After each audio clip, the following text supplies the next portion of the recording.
Uncomfortable महिलांना केव्हा वाटतं? त्यांना असं वाटतं समोरचा माणूस हा काय विचार करेल, की हे प्रायव्हेट ऑर्गनच्या संदर्भातली काहीतरी गोष्ट आहे, त्यामुळे ते कदाचित अनकम्फर्टेबल होत असतील. तर मला वाटतं पुरुषांनी पण किंवा जे काही मेल फ्रेंड्स आहेत, भाऊ आहेत घरामध्ये, तर त्यांनी पण ह्या गोष्टी समजून घेतल्या पाहिजेत.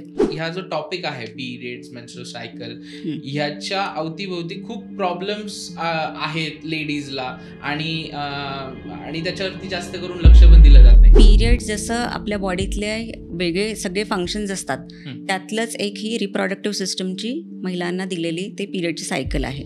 सो त्याचा अजिबातच टॅबू किंवा हे डिस्कस करणं कसं कोणालाच अनकम्फर्टेबल झालं नाही पाहिजे.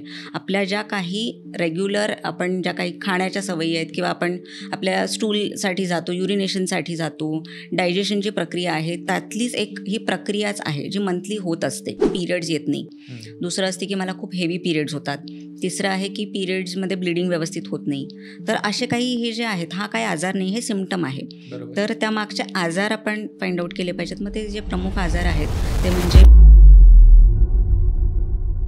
जगात 80% स्त्रियांना मासिक पाळीमुळे त्रास होतो. ही मासिक पाळी दर महिन्याला जी येते हिच्याविषयी जास्त बोललं का नाही जात. इव्हन स्त्रिया देखील ह्या विषयाला ऍज अ टॅबू असं बघतात. जास्त या विषयाबद्दल बोलायचं नाही. पण या विषयांवरती इन डेप्थ चर्चा करणं किती महत्वाचं आहे आज तुम्हाला या पॉडकास्ट मधून कळेल. आजच्या पॉडकास्ट मध्ये मेन्स्ट्रुअल सायकल म्हणजे काय, पीरियड्सची ही जी प्रोसेस आहे ही नेमकी काम कशी करते, ह्याच्यामध्ये आजकाल जे लेडीजला त्रास व्हायला लागलेले आहेत हे नेमके कशामुळे व्हायला लागलेले आहेत, त्यानंतर हॉर्मोनल हेल्थ काय असते, PCOD, PCOS असे हे आजार आहेत हे नेमके कशामुळे होतात, किंवा मग ह्याच्यावरती आता काही उपाय आलेला आहे का, किंवा ह्याच्यावरती उपाय कसा आहे, तो फॉलो कसा करायचा, ह्या गोष्टींबद्दल आपण इन डेप्थ आज चर्चा करायचा प्रयत्न केलेला आहे.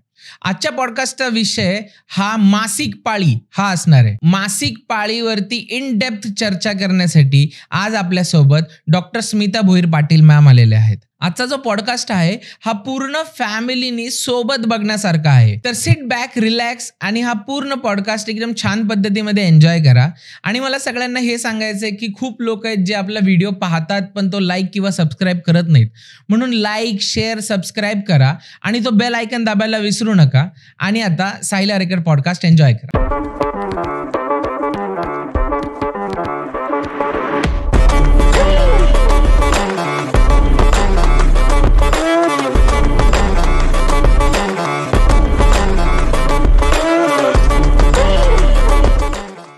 So doctor Smita Bhoir Patil ma'am, welcome. तुमचं स्वागत आहे तुमचं आपल्या पॉडकास्टवरती.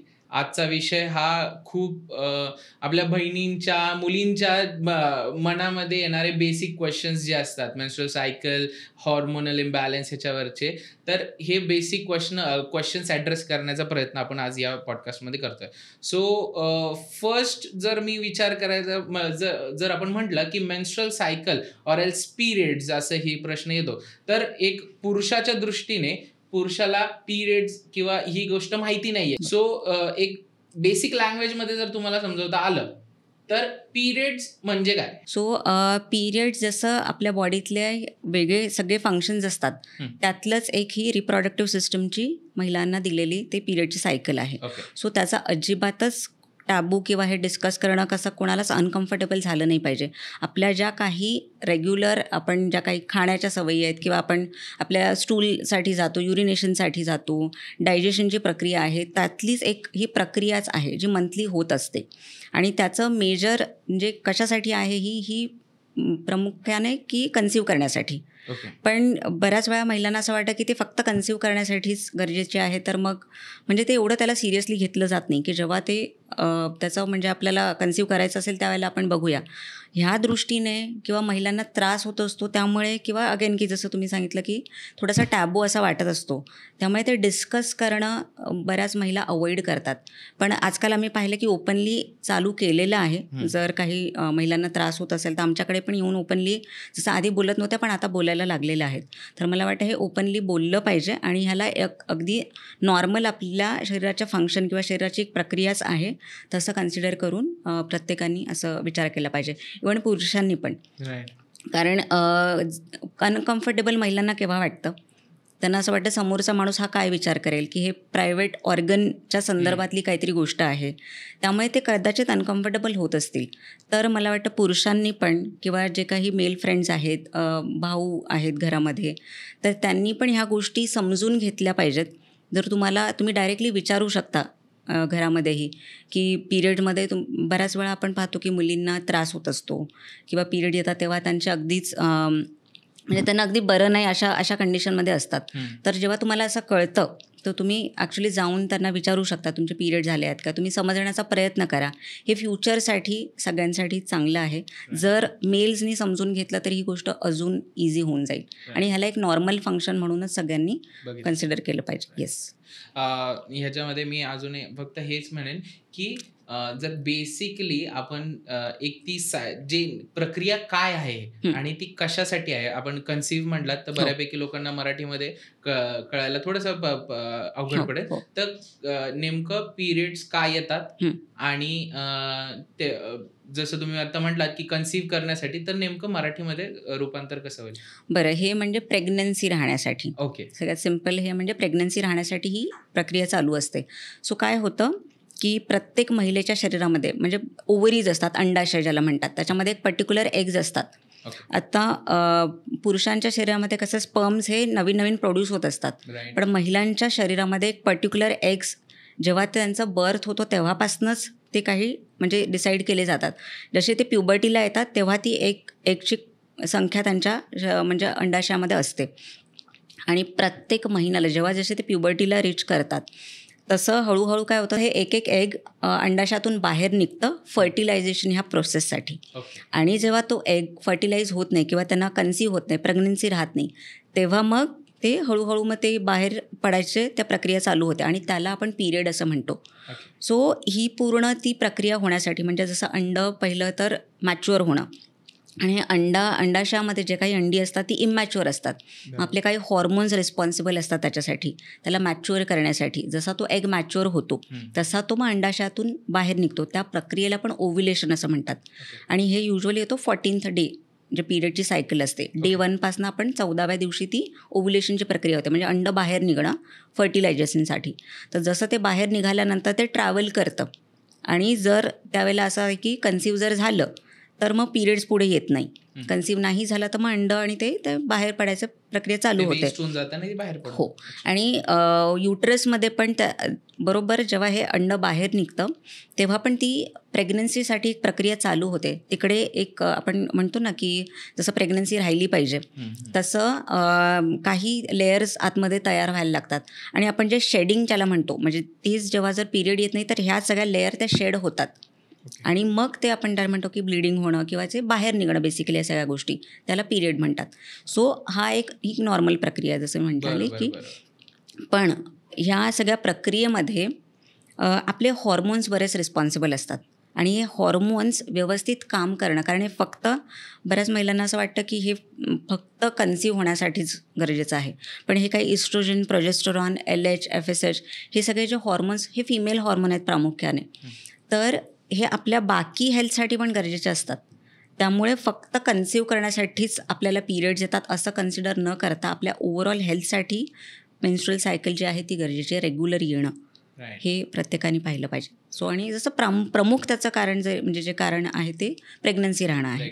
येस. म्हणजे त्याचं मूळ कारण एकच आहे की तुम्हाला मेन्स्ट्रुअल सायकल म्हणजे जी तुमची पिरियड्स येण्याची सायकल जी आहे ती फक्त प्रेग्नन्सीसाठी आहे. ते अंड येतं तिथं, जर त्याला ते स्पर्म सोबत कनेक्ट झालं आणि तर ते मॅच्युअर होणार, पुढे बाळामध्ये रूपांतर होणार. नाही झालं तर मग ते वेस्ट होऊन जाणार. ते ॲज अ वेस्ट जी पिरियड्स तुम्हाला येतात म्हणजे ते एक वेस्ट असतं, ते बाहेर पडून जातं आणि नवीन परत सुरू होतं. ओके.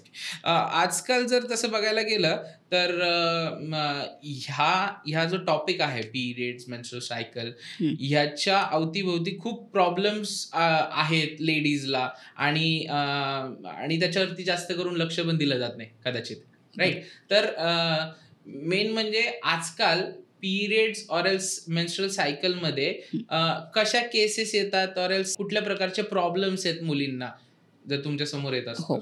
सो मोस्टली लोक सिम्पटम घेऊन येतात म्हणजे आजार आपण डिटेक्ट तर नंतर करतो, पण पहिल्यांदा तर सिम्पटम्स घेऊन येतात की मला पिरियड्स येत नाही, दुसरं असते की मला खूप हेवी पिरियड्स होतात, तिसरं आहे की पिरियड्समध्ये ब्लिडिंग व्यवस्थित होत नाही. तर असे काही हे जे आहेत, हा काही आजार नाही, हे सिम्पटम आहे. तर त्यामागचे आजार आपण फाइंड आउट केले पाहिजेत. मग ते जे प्रमुख आजार आहेत ते म्हणजे PCOD हा सर्वाधिक कॉमन आजकाल प्रॉब्लेम आहे.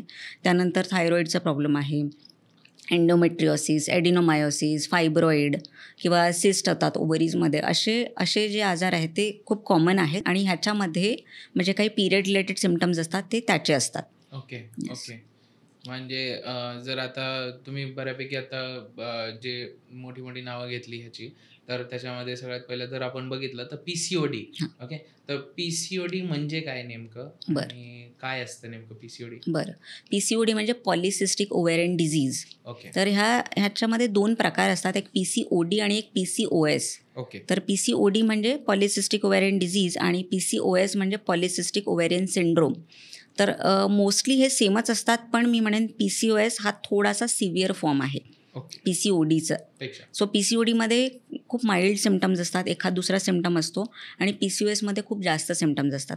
तर ह्याचं जे ॲक्च्युली एक्झॅक्टली काय होतं ते मी सांगते तुम्हाला. नावामध्येच पॉलिसिस्टिक ओव्हेरियन डिझीज, पॉली म्हणजे मल्टिपल, सिस्टिक म्हणजे सिस्ट, म्हणजे जेव्हा खूप मल्टिपल सिस्ट ओव्हरीजमध्ये व्हायला लागतात त्याला आपण पॉलिसिस्टिक हा ओव्हेरियन डिझीज असं म्हणतो. तर ही आपण जसं मेन्स्ट्रुअल सायकलची प्रक्रिया पाहिली की अंडाशयामध्ये एग्ज असतात, ते जे मॅच्युअर होतात मग ते बाहेर पडतात. तर ह्या सगळ्या प्रक्रियेसाठी FSH आणि LH हे 2 हॉर्मोन खूपच महत्त्वाचे आहेत. सो ते जे अंडाशयामध्ये म्हणजे ॲक्च्युली FSH LH हे तसं तर ब्रेनमधनं म्हणजे पिट्युटरीमधनं आपले ते रिलीज होत असतात आणि ते आपल्या ओव्हरीला स्टिम्युलेट करतात की आता तिची एग आहेत, अंडी आहे, ती मॅच्युअर करा, म्हणजे ते ओव्ह्युलेशनसाठी पुढे निघाली पाहिजेत. तर जेव्हा या हॉर्मोनमध्ये इम्बॅलन्स होतं, कधी कधी खूप जास्त प्रमाणात तो सिक्रेट केला जातो, कधी कमी प्रमाणात सिक्रेट केला जातो, तर काय होतं त्यामध्ये मग हे एग प्रॉपर मॅच्युअर होत नाही. काही लेवलपर्यंत मॅच्युअर होतात, काही अजिबातच होत नाही किंवा खूप जास्तही होतात. जर तो हॉर्मोन खूप जास्त रिलीज झाला तर खूप जास्तही अंडी एका वेळेलाच मॅच्युअर होतात. आणि मग त्यावेळेला काय होतं, म्हणजे ॲट अ टाईम एकच एग निघालं पाहिजे, हे ॲक्च्युली झालं पाहिजे, पण तसं न होता ॲट अ टाईम जर मल्टिपल एग ते मॅच्युअर झाले किंवा इमॅच्युअर एग ॲट अ टाईमच ओव्हरीमध्ये असतील, तर अशा वेळेला ह्या एग्सलाच म्हणजे त्याचं सिस्ट बनतं. हे फॉलिकल्स म्हणजे बेसिकली तो आधी फॉलिकल असतो, मग तो अंड्यामध्ये कन्वर्ट होतो. तर हेच जे आहेत अंडी आहेत किंवा फॉलिकल्स आहेत त्यांचे सिस्ट बनतात. आणि मग हे जर तुम्ही PCODचे इमेज बघाल तर असे मल्टिपल सिस्ट ते ओव्हरीजमध्ये ॲक्च्युली दिसून येतात. तर त्याला आपण म्हणतो पॉलिसिस्टिक ओव्हेरियन डिझीज. म्हणजे हा ॲक्च्युली एक हॉर्मोनल इम्बॅलन्सचा आजार आहे.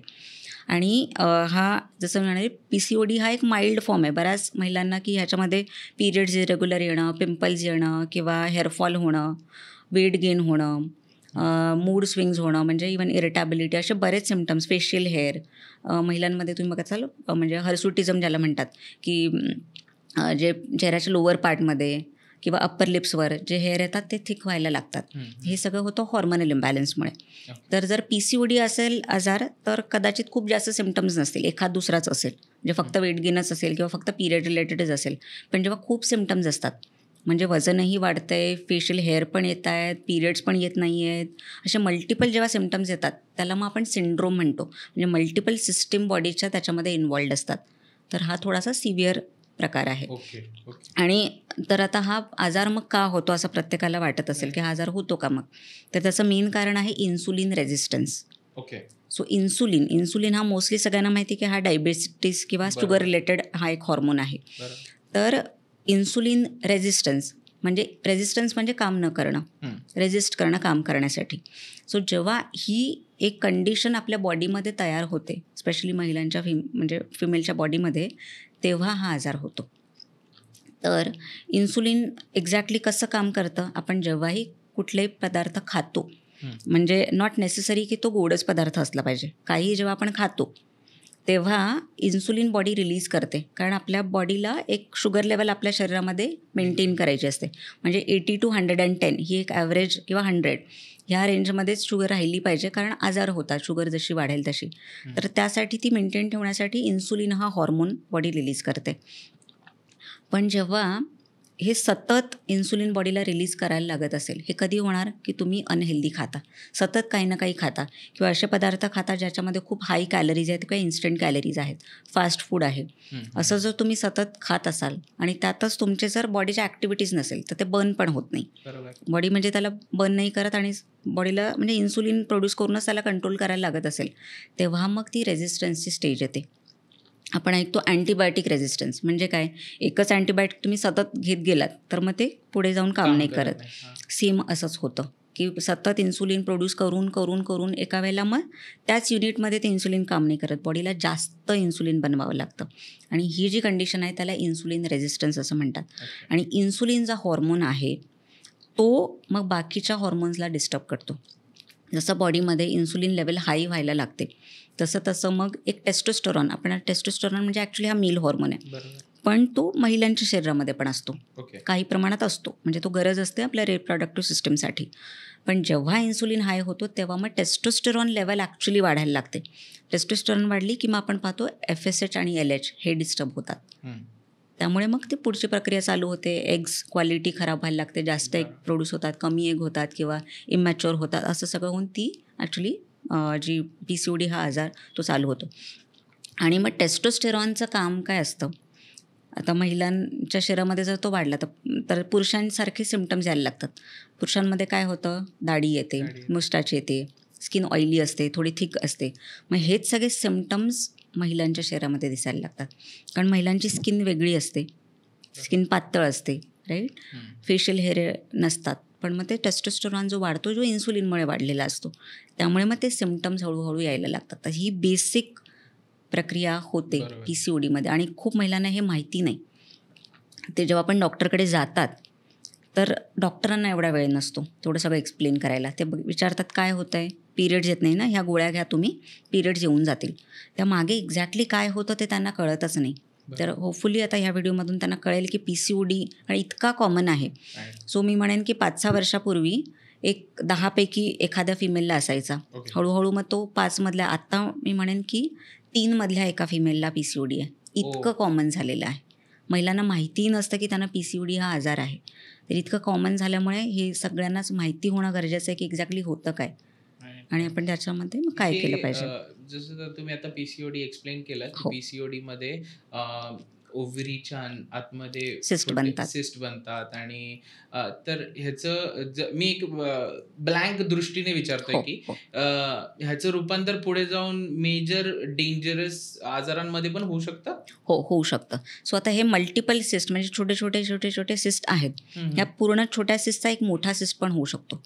तो अगदी ओव्हरी काढायला पण लागू शकते. म्हणजे असं होतं की ओव्हरीची साईज कमी असते, पण हे सगळे सिस्ट बनवून एक जर मोठा सिस्ट झाला तर मग हे एक मेजर ओव्हेरियन सिस्ट ह्याला म्हणतात. तर ह्याच्यामध्ये पण सिम्पल सिस्ट पण असतात, कधी कधी बॉडी स्वतःहून त्याला डिझॉल्व करायचा प्रयत्न करते, पण कधी कधी कॉम्प्लेक्स सिस्ट पण असतात. मग त्यामध्ये हे थोडीशी डेंजरस कंडिशन आहे आणि पुढे आजार होऊ शकतो. आणि PCODमध्ये मग त्याचे कन्सिव्ह करणं हे म्हणजे डिफिकल्टच असतं. मग तुम्ही जसं म्हणताय की स्टार्टिंग स्टेज मी म्हणू शकतो, बरोबर, की एक पिरियडची सायकल जी आहे त्याच्यामधला एक स्टार्टिंग सिम्पटम किंवा स्टार्टिंग एक डिझीज आपण म्हणू शकतो की हा आहे. तर आता जर बघायला गेलं तर ह्याच्यावरती ट्रीटमेंट कशी आहे. सो जसं मी आता म्हणाली की मॅक्सिमम मुली ज्या आहेत, पिरियड्स आले नाही तर काय म्हणजे गायनेकडे जातात आणि मग सिम्पटम्स सांगतात त्यांची की बाबा मला पिरियड्स आलेले नाही आहेत. तर पहिल्यांदा त्यांचं हे असतं की पिरियड येत नाही तर आपण पिरियड येण्यासाठी काहीतरी मेडिसिन्स आपण देऊया. मी कम्प्लिटली अगेन्स्ट नाही आहे त्याच्या की घेतलेच नाही पाहिजेत, जेव्हा गरज असते तेव्हा घेतलीही पाहिजेत. पण आपण तिथे काय करतो, फक्त लक्षणासाठी ट्रीटमेंट घेतो, आपण आजारासाठी घेत नाही.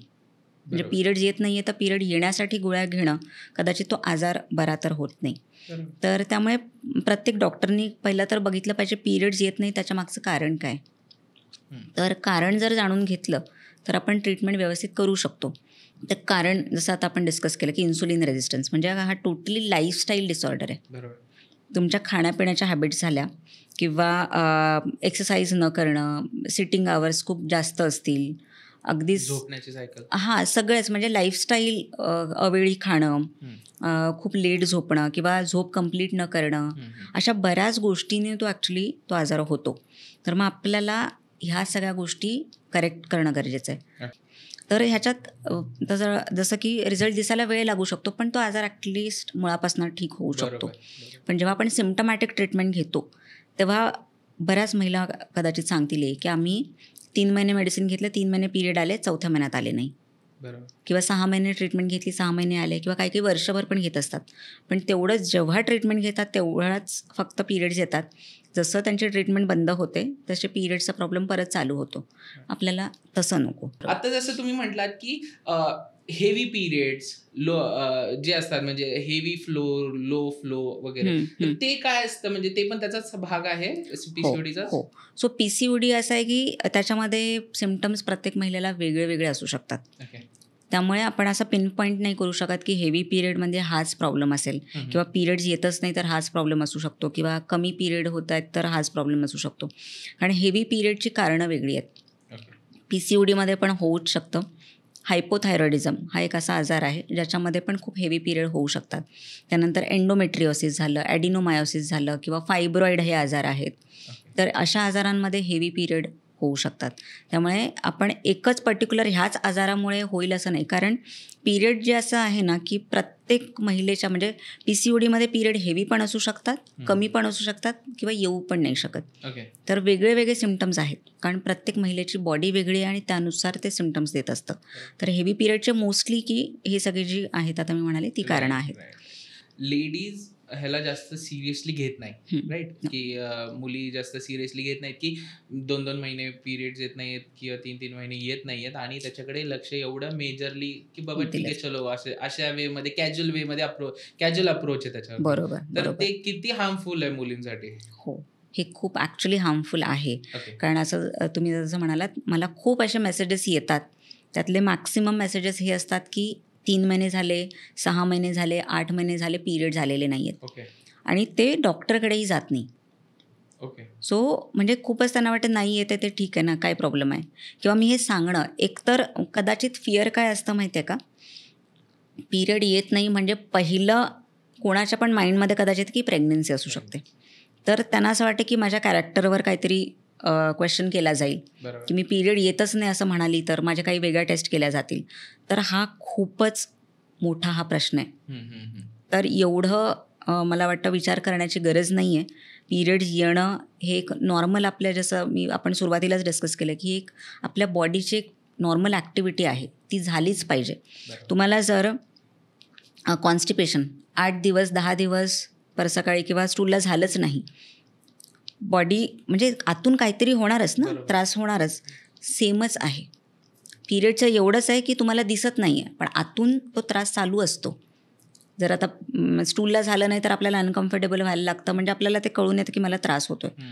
पिरियडच्या बाबतीत असे काही सिम्पटम्स असतात ते आपण इग्नोरच करतो, म्हणजे वेट वाढणं, त्यानंतर हेअरफॉल होणं, किंवा इवन ब्लोटिंग, इंडायजेशन, ह्या गोष्टी होतच असतात. स्किनवर काही सिम्पटम्स दिसतात. तर असे थोडे थोडे सिम्पटम्स बॉडी दाखवत असते, पण आपण मोस्टली त्याला इग्नोर करतो.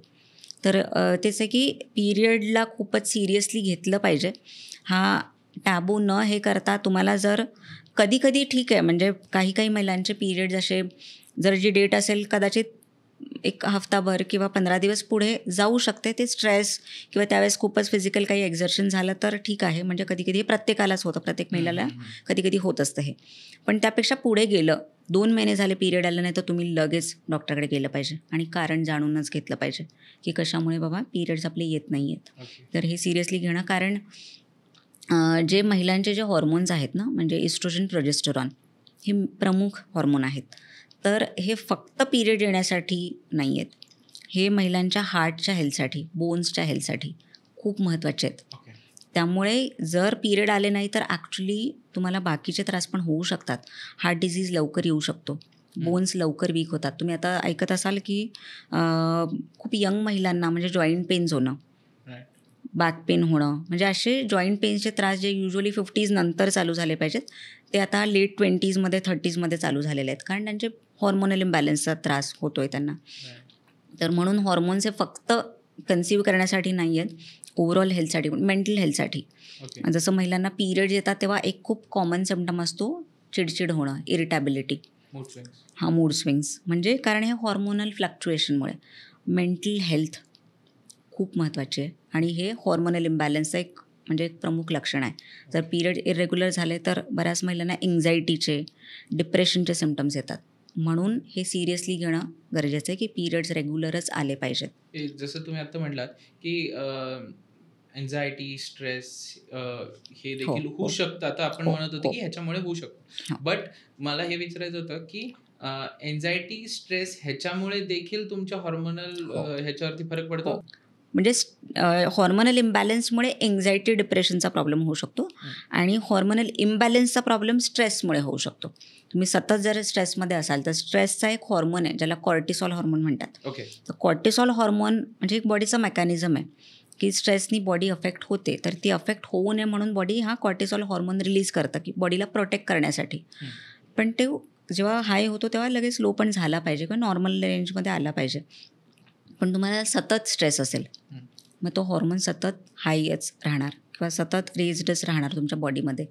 मग तेव्हा सगळ्या हे प्रॉब्लेम चालू होतात. मग फक्त हॉर्मोनल इम्बॅलन्स नाही, काही ऑटो इम्युन कंडिशन्स आहेत.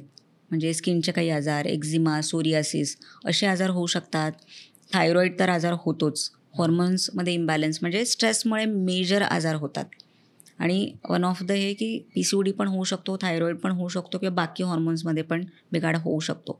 सो येस, स्ट्रेसमुळे आजार होतातच. मला एक आता आपण पिरियडवरती जसं बोलतोय त्याच्यामध्ये मला हा प्रश्न पडला आहे की बऱ्याचशा लेडीजची ही कंप्लेंट असते की पिरियड्स खूप पेनफुल आहेत आणि म्हणजे त्या फेजला पूर्ण त्या अशा निग्लेक्ट हे करतात की जगापासून वेगळं राहायचंय मला आणि पिरियड्स नकोच असले पाहिजे, खूप त्रास होतो, असा विचार करतात. तर पेनफुल पिरियड्स हे पेनफुल असतात का, पहिली गोष्ट, आणि जर असले तर मग त्याच्यासोबत डील कसं केलं पाहिजे? हो, सो पिरियड्समध्ये माइल्ड पेन होणं हे एक नॉर्मल आहे. सो त्याला आपण क्रॅम्पिंग असं म्हणतो.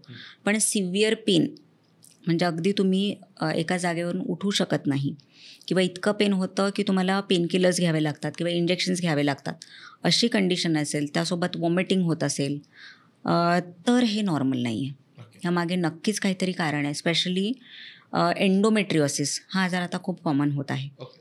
तर हां, सो एंडोमेट्रिओसिस हा आहे का, हा युट्रसचा आजार आहे. युट्रसमध्ये काही सेल्स असतात, ते बनत असतात, प्रिपरेशन होत असतं. तर तसे सिमिलर सेल जे एंडोमेट्रियल सेल जे असतात ते युट्रसच्या बाहेर बनायला लागतात. आणि हे सगळं होतं अगेन की ॲक्च्युली कंडिशन आहे ही इस्ट्रोजन डॉमिनन्स. म्हणजे इस्ट्रोजन हा हॉर्मोन महिलांच्या शरीरामध्ये जेव्हा वाढतो त्यामुळे ॲक्च्युली ह्या एंडोमेट्रिओसिस, ॲडिनोमायोसिस सारखे आजार होतात. तर ते युट्रसमधले टिश्यूज, सिमिलर टिश्यू युट्रसच्या बाहेर पण ग्रो करायला लागतात, तेव्हा हा आजार होतो. तर तेव्हा काय होतं, म्हणजे आता आपण पहिल्या पिरियडमध्ये तर ते टिश्यूज इझिली बाहेर फेकले जातात कारण त्याला एक ओपनिंग असते सर्विक्स थ्रू किंवा ते बाहेर पडले जातात. पण जेव्हा टिश्यूज युट्रसच्या बाहेर ग्रो करतात ते बाहेर नाही इझिली पडू शकत. मग तिथे सूज यायला लागतं आणि मग पेन खूप जास्त होतं. ते पेन अगदी अनबेरेबल असतं. त्यामुळेच ते फाइंड आउट करणं गरजेचं आहे. त्यानंतर फायब्रॉईड ह्यामध्ये पण काय असतात, जसं आपण म्हणालं की ओव्हरीजमध्ये गाठी होतात तसं युट्रसमध्ये पण गाठी होतात, गर्भपिशवीमध्ये गाठी होतात. तर त्याला फायब्रॉईड असं म्हणतात. तर फायब्रॉईड पण कारण हे मसल्समध्ये असतं. जेव्हा पिरियड येतात ना तेव्हा थोडं मसलमध्ये क्रॅम्प्स येतात ब्लड इझिली बाहेर निघण्यासाठी. पण हे पण एक बॉडीचं मेकॅनिझम आहे की ते पेन तेवढं नसलं पाहिजे, पेन बेअर झालं पाहिजे. म्हणूनच सगळ्यांना पेन होत नाही ना. बरोबर. काही जणांना खूप जास्त पेन होतं, काही जणांना कळतही नाही त्यांना पिरियड झालेले आहेत. सो जर हे पिरियडचे पेन नॉर्मल असतं तर सगळ्यांनाच झालं असतं. काही जणांनाच होतं, काही जणांना नाही होत. म्हणजे हे काहीतरी अबनॉर्मल आहे आणि हे फाइंड आउट केलं पाहिजे की ह्यामागचे काय कारण आहे. एंडोमेट्रिओसिस आहे, इवन PCODमध्ये पण होतं, म्हणजे हॉर्मोनल इम्बॅलन्समध्ये पण पेन होऊ शकतं. तर कुठलं कारण आहे, काही न्यूट्रिशनल डेफिशियन्सीज, इवन डेफिशियन्सीज पण असतात, काही विटॅमिन्सच्या कमतरता असतात, त्यामध्ये पण पिरियडमध्ये पेन होऊ शकतं. आता तुम्ही जसं म्हटलं की जसं आता आपण पेनवरती बोलतोय तर काही लोकांना पेनच होत नाही, तर ते देखील नॉर्मल आहे?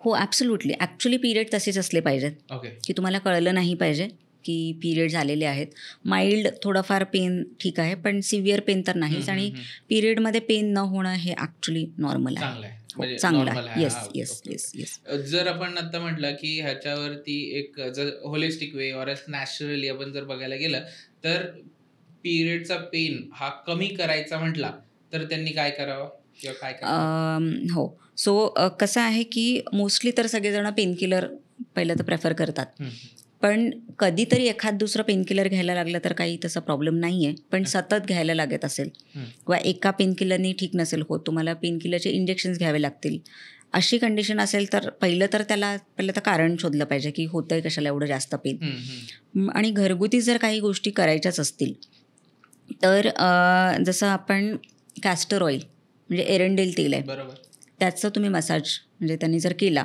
तर थोडंसं पेन रिलीफ होतं. त्यानंतर हळद जे आहे, हळद किंवा आलं ह्यांचा चहा घेणं किंवा ते हळद किंवा आलं गरम पाण्यामध्ये उकळून पिणं हे अँटी इन्फ्लेमेटरी असतं. म्हणजे पेन ऑटोमॅटिकली कमी करण्यासाठी जस्ट उकळून पिणं किंवा चहा जरी प्यायला त्याचा तरी पण काही प्रमाणात पेन कमी होतं. त्यानंतर मॅग्नेशियम हे माझं एक खूप फेवरेट सप्लिमेंट आहे. मोस्टली सगळ्यांनाच, बऱ्याच जणांना म्हणजे मॅग्नेशियमची डेफिशियन्सी असते आणि त्याच्यामुळे आजार होतातच. आम्ही मोस्टली हॉर्मोनल इम्बॅलन्समध्ये हे देतच असतो. तर पिरियडचं पेनही कमी करण्यासाठी मॅग्नेशियम, कारण मॅग्नेशियम हे आपल्या मसल्सला सपोर्ट करतं, मसल रिलॅक्सेशन हे त्याचं एक प्रमुख कारण आहे. तर मॅग्नेशियमचे सप्लिमेंट पण घेऊ शकता ज्यांना सतत पेन होत असतं. तर अशा काही ज्या गोष्टी आहेत जर त्या तुम्ही केल्या, म्हणजे काही महिलांनी केल्या, तर पिरियडचं पेन काही प्रमाणात कंट्रोल होऊ शकतं. पण जसं की प्रमुख पहिलं तर कारणच शोधणं, खूपच असेल तर कारण शोधणं. काही महिलांचं असं असतं की आम्ही सगळ्या टेस्ट केलेल्या आहेत, त्या नॉर्मलच आहेत, म्हणजे त्यामध्ये काहीच नाही तरी पण मला पेन होतं.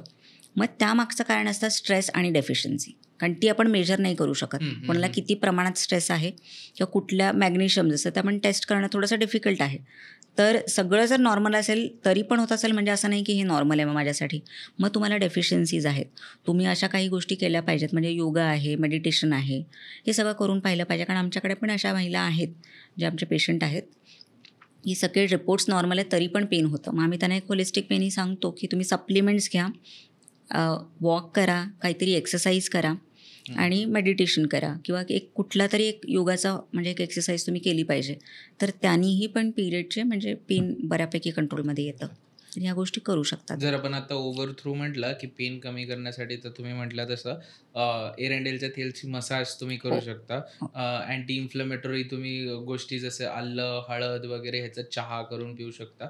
आणि जर तिसरी गोष्ट जर तुम्ही म्हटलात की मॅग्नेशियमची कमी, तर मॅग्नेशियम हे जर सप्लिमेंट्स कोणाला घ्यायचे नसतील, कुठल्या लेडीजला जर समजा सप्लिमेंट्स नको म्हणत असतील, तर नॅचरली कुठल्या फळांमध्ये किंवा कुठल्या गोष्टींमध्ये असतात. सो बघा ह्याच्यानं आपली बॉडी सिम्पटम्स देत असते जर त्याची काही डेफिशियन्सी. जर आता हे मॅग्नेशियम डार्क चॉकलेटमध्ये खूप असतं, खूप जणांना ती क्रेविंग जर होत असेल म्हणजे त्यांना मॅग्नेशियमची डेफिशियन्सी आहे. आणि मॅग्नेशियमची डेफिशियन्सी मोस्टली सगळ्यांनाच असते, म्हणजे रेझिस्टन्स तसा नसला पाहिजे की सप्लिमेंट्स कशाला घ्यायचे.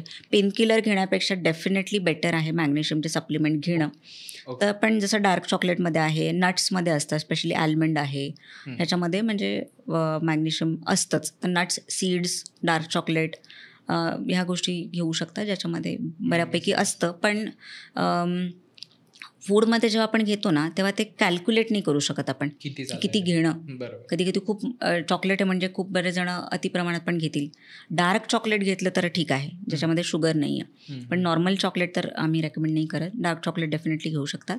आणि जे डाएटरी तुम्ही जसं म्हणतात की सप्लिमेंट घेण्यासाठी काही जणांचा रेझिस्टन्स असेल तर डाएटरी सप्लिमेंट्स घेऊ शकतात. डाएटरी सप्लिमेंट्स आणि थेरापेटिक सप्लिमेंट्समध्ये फरक असतो. थेरापेटिक सप्लिमेंटसाठी प्रिस्क्रिप्शन लागतं, म्हणजे तुम्हाला खूप डेफिशियन्सी आहे तर ते खूप जास्त प्रमाणात ते सप्लिमेंट्स दिले जातात की आता डेफिशियन्सी नॉर्मल करण्यासाठी. आणि जे डाएटरी असतात म्हणजे आपल्याला जी आहारातून मिळालं पाहिजे, आहारातून एवढं ग्रॅम आहे की बाबा सप्लिमेंट आपल्याला म्हणजे एवढं ग्रॅम मॅग्नेशियम 300-400 ग्रॅम बाबा डेलीचं मॅग्नेशियमची रिक्वायरमेंट आहे जी आहारातून गेली पाहिजे. पण ते काय आपण रोज तेवढं काय कॅल्क्युलेट नाही करत ना. मग हे जे डाएटरी सप्लिमेंट असतात ती आपली डेलीची रिक्वायरमेंट असते ती कंप्लीट करतात.